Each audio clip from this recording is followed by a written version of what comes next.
I am very, very proud to present to you CPAE W. Mitchell. This afternoon, Melissa sat down with me and gave me some advice on my speaking. W. Mitchell overcame 2 devastating accidents. He calls the tragedy in his life a gift that he now shares with others. Created an incredible business, a wood stove company, as you know. Some people say, fire, Mitchell, fire. Didn't you learn anything about fire? Keep it inside the stove. That's a good message for fire. W. Mitchell hasn't just coped with life, he's tackled challenges and achieved things that most of us just dream about. I've seen some of your driver's licenses, okay? You know what I mean? You're going to have to use a wheelchair for the rest of your life to get around. That's not fair. That's not right. Why me? How come me? What did I do to deserve this stuff? To say that W. Mitchell is an extraordinary man is an understatement. He has looked into corners of the human experience that few of us ever see, and emerged with a vision of life that is full of light, humor, and insight. W. Mitchell proves quite vividly that it doesn't matter what advantages or disadvantages you were born with. It's not the conditions or the externals of your life that will determine your destiny. What matters is what decisions you make about how your life is going to be. The decisions that will write the story of your destiny. After about 2 months, the plastic surgeon came to see me. He wanted to talk to me about my face. He said, Mitchell, literally, your face has been burned off. What did you look like before the fire? Could you describe yourself? Or maybe someone from home could bring in a photograph. And I couldn't remember any pictures from home specifically, but Newlon Shaw, one of my other wonderful nurses, Florence Nightingale-like people, remembered my wallet had survived the fire and dug it out of the drawer. And of course, the doctor rummaged through it. And naturally, the first thing he came across was the license. And he pulled it out and he looked at it for a moment or two. When he looked up at me one more time, I was really wondering what was in his mind. You probably are aware they don't have mirrors in burn patients' rooms. I hadn't seen myself yet. I had no idea of what I looked like. Finally, he took one last long look at the driver's license. Shook his head and said, God, I know we can do better than this. And they did. He's known as the man who would not be defeated. You know, I told a young man in Phoenix not too long ago who was paralyzed that you have a lot to look forward to if you keep looking forward. I see so many people as I travel around the country who have their scars on the inside, who have had a lot of experiences, a lot of tough experiences, people walking around in mental wheelchairs.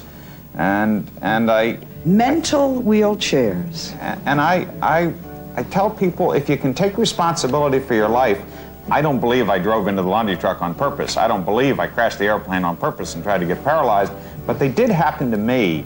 And if I look around for a villain, if I spend my life trying to find somebody else who made it happen to me, instead of taking responsibility for my own life, then I'm always waiting for somebody to make the good stuff happen too. And I am responsible for what happened in my life and what's going to happen in my life. W. Mitchell has refused to be overcome by 2 life-threatening and life-changing accidents.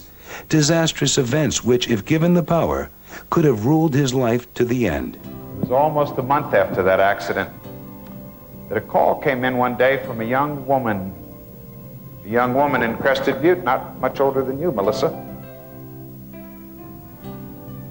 She said, Mitchell, I hear you're going through some really tough times. You might not remember this, but about a year ago, I was having some problems. You told me something I'll never forget. You told me that it's not what happens to you. It's what you do about it. Do you still believe that, Mitchell? Don't you hate it when people do that to you? I mean, is that the worst? Mitchell has moved and inspired more than 60 million people with his personal message of change and renewal. It's not what happens to you, it's what you do about it. In addition to Mitchell's work as a TV host, the The co-founding chairman of Vermont Castings is a respected author, a commercial pilot, and former vice chair of the National Parks and Conservation Association. Mitchell has been invited to speak to groups in nearly every continent, including countries from South Africa to Singapore and Germany to Mauritius, as well as almost every state and province in North America. Mitchell shares his message with audiences about breaking down prison walls and learning to take responsibility for change. But every day the orderlies put me back in this chair, and every day I went out in the gymnasium in Craig Hospital, and every day I got a little bit stronger. And every day another obstacle became an opportunity. And every day another dark moment at least had a little light shining in. And every day I hated myself a little less. And I loved myself a little more. But every day when I went out in that gymnasium, I watched a young guy, a guy who'd been a mountain climber, an outdoorsman. He had hurt himself climbing, and he would never climb a mountain again. His life was over. He would never race a 10-speed bike again. His life had no purpose. He would never ski the magnificent, unbroken white powder of a Colorado's winter day again. There was no beauty left for him. And after watching him for a particularly long period, one afternoon, I went over to him. And I said, you know something? Before I was paralyzed, there were 10,000 things I could do. Now there are 9,000. Yeah, I could spend the rest of my life dwelling on the 1,000 that I lost, or I can concentrate on the 9,000 that are left. And in my lifetime, if I'm able to do even a few hundred of those things, I'll be one of the most remarkable people on this planet. It's not what happens to you. It's what you choose to do about it that makes all the difference in your life.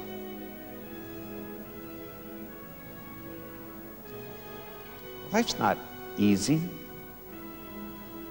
Life's not fair. Life's life.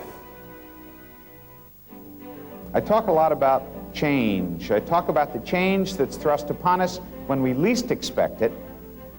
And I talk about the change that seems elusive, so hard to create. We're trying, we're working, we're fighting as hard as we can, but the budget isn't there as it once was.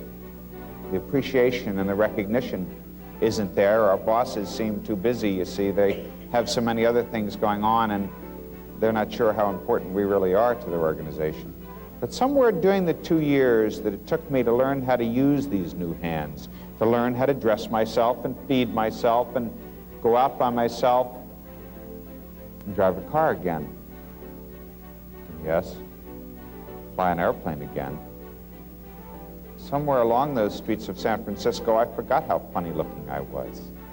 I forgot that there was something wrong with me. I forgot that I was unacceptable and that I couldn't do things. You know, other people did too.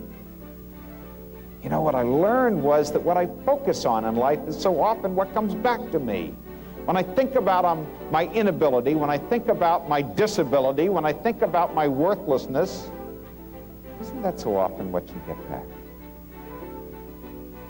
When I think about the power inside, and when I think about how much I can do to touch other people, when I think about the gift,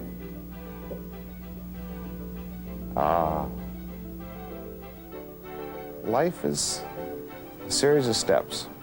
Sometimes they're missteps, sometimes they're backward steps. And the issue isn't whether it was fair or good or nice. The only option left is to say, here's what I'm going to do with what's happened. It hurts. I hate it. I'm crying. It's painful.